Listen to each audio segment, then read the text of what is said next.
You have been lied to about what it means to be a winner. We are told that to win, you must work harder than everyone else. You must be the strongest, the fastest, or the one with the most hustle. We are taught that victory is a reward for your struggle. But 400 years ago, a man who survived over 60 duels to the death without a single scratch looked at the world and saw something completely different. His name was Miyamoto Musashi, and his secret wasn't that he was a better swordsman than his enemies. His secret was that he had already won the fight before the swords were even drawn. Most people fight to win. Musashi won, and then he fought. In the next few minutes, I am going to reveal the lethal strategy of the greatest samurai who ever lived. A strategy that is so cold, so calculated, and so effective that it allowed him to defeat masters of the blade using nothing but a piece of wood. I'm not just talking about combat, I'm talking about a psychological blueprint that you can use to dominate your career, your rivals, and your own internal demons. But I have to warn you, Musashi's path is not for the faint of heart. It requires you to destroy your ego and look at reality with the eyes of a predator.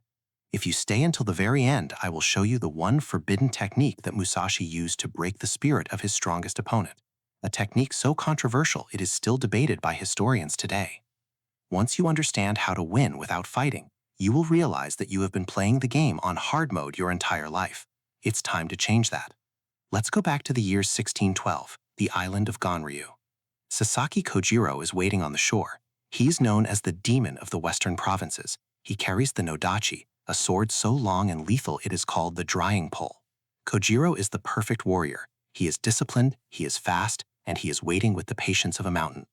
Then Musashi arrives, but he doesn't arrive on time. He is late, hours late, and he doesn't arrive looking like a samurai. He arrives on a small boat, looking disheveled, unwashed, and carving a piece of a spare oar with a small knife. Kojiro is furious. His perfect discipline is shattered by Musashi's disrespect. He throws his scabbard into the ocean and screams at Musashi.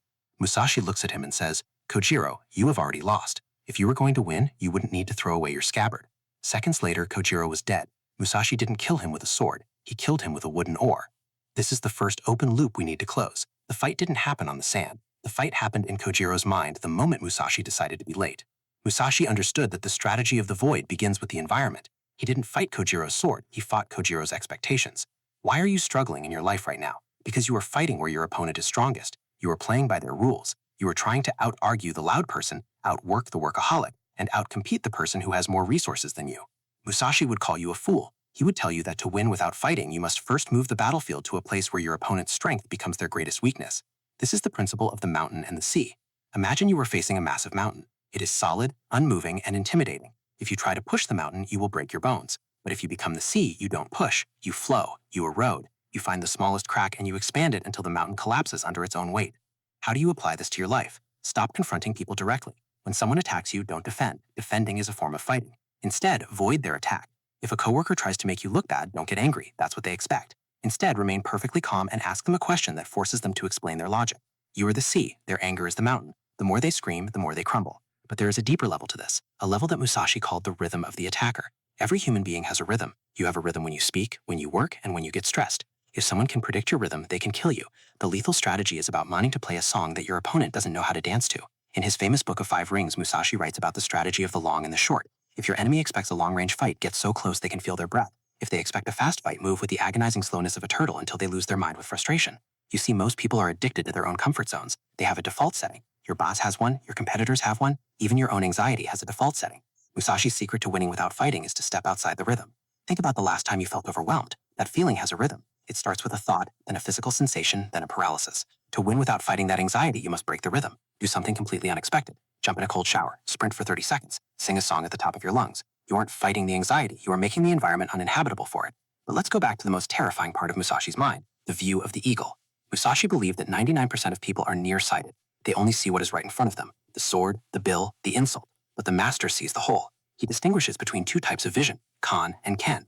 Ken is the physical sight, seeing what is happening. Kan is the intuitive sight, seeing why it is happening. To win without fighting, you must cultivate kan. You must look at your life not as a series of problems, but as a series of patterns. If you keep failing at the same thing, it's not because you aren't trying hard. It's because you are only using ken. You are looking at the sword. You need to look at the hand that is holding it. What is the fear behind the hand? What is the insecurity behind the aggression? When you see the why, the how becomes easy. This is how Musashi could fight 5 men at once. He didn't look at 5 swords, he looked at the intention of the group. He moved in a way that the 5 men blocked each other. He made his enemies his own shield. Are you making your problems work for you, or are you working for your problems? If you have a debt, is that debt a weight, or is it the pressure you need to finally start that business? If you have a critic, is that critic a nuisance, or are they a free consultant telling you exactly where your weaknesses are? The lethal strategy is to transform every obstacle into a weapon. But now we must address the void, the most mysterious part of Musashi's philosophy. In the final chapter of his book, he speaks of the void. He says, by knowing things that exist, you can know that which does not exist. This sounds like poetry, but it is actually a weaponized form of psychology. Winning without fighting means becoming invisible, not literally, but psychologically. When you have no ego, your opponent has nothing to hit. Think about it. Why does an insult hurt? Because it hits your ego. It hits your idea of yourself. If you have no idea of yourself to protect, the insult passes through you like a ghost. Musashi was a ghost. He lived in caves. He didn't care about his appearance. He didn't care about his status. He only cared about the true way. When you let go of the need to look successful, you gain the power to be successful. When you let go of the need to win an argument, you gain the power to lead the conversation. The person who wants nothing is the most dangerous person in the room. Why? Because they cannot be manipulated. They cannot be bribed. They cannot be intimidated. They have won the fight against themselves. And that, my friend, is the only fight that matters. But I promised you something at the beginning, the forbidden technique, the one Musashi used against the Yoshioka clan. The Yoshioka were the most prestigious sword school in Kyoto. They were the elite. Musashi challenged them, and in the first 2 duels, he killed their masters. Desperate and humiliated the entire school, hundreds of men decided to ambush Musashi at the Pine Tree of Ichijoji.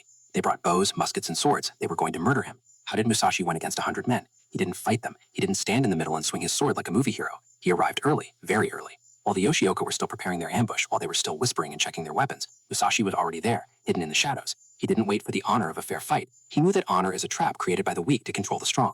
He waited until the young leader of the clan arrived, a mere boy who was being used as a figurehead. Before anyone could react, Musashi stepped out of the darkness, struck the leader down in one blow, and disappeared into the woods before the 100 men could even draw their swords. The lethal strategy here is the execution of the head. In every problem, in every organization, and in every fear, there is a head, a single point of failure. 99% of people waste their energy fighting the body of the problem. They fight the symptoms, they fight the soldiers. Musashi tells you, find the boy at the pine tree, strike the source. If you are procrastinating, don't fight the lack of motivation. That's the body. Strike the head, the fear of failure that is causing the procrastination.